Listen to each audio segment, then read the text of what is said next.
Welcome to today's movie review of Glass. Now this stars Samuel L. Jackson as the titular Mr. Glass, but it also brings back Bruce Willis from Unbreakable as Kevin Dunn.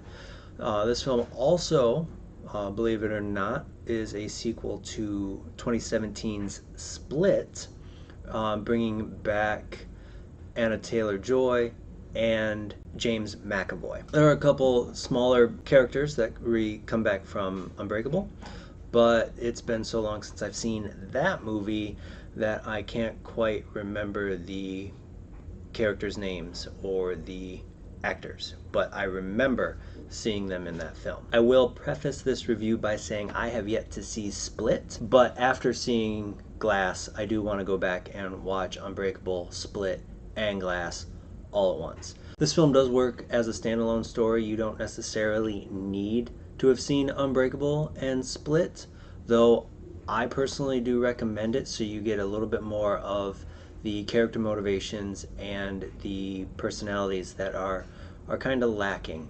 Now, that's not saying that this makes it a bad movie.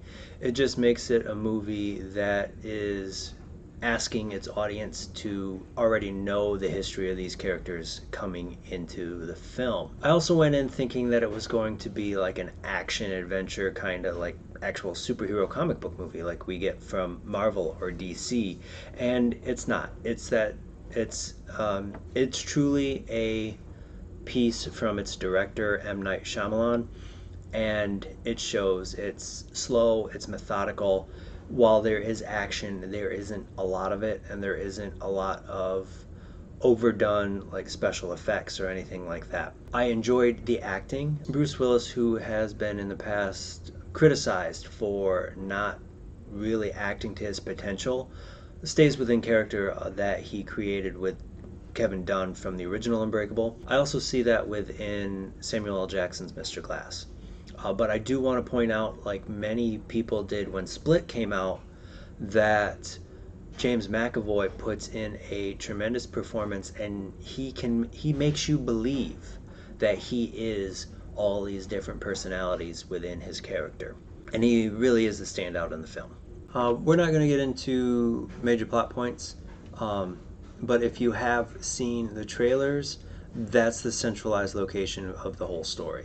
There isn't any big action set pieces. Like I said, it's more of a character-driven story, and I enjoyed it for that. It didn't need to be overblown with action. It draws you in from the characters and keeps you held right there. While this film is rated PG-13, there is a good amount of violence in it. There is some blood, and though while not grotesque, it is realistic in kind of the amount of blood that is shown. And with the condition that Mr. Glass has, there are some sounds and some situations that his body gets in that make me squirm. It's just thinking about it now makes me squirm. That also doesn't bring in the mental toll that the horror thriller vibe of the character that also doesn't bring in the horror thriller vibe of James McAvoy's character, who really messes with your head, though not as much as the reviews of Split indicated from that film. It did seem to be toned down. I wouldn't recommend this film for anyone overly squeamish. I can tell you that my 12-year-old is not going to be watching this film. It's just something that she wouldn't enjoy. So this is a film that I would say, if you're interested, of course, go and see it.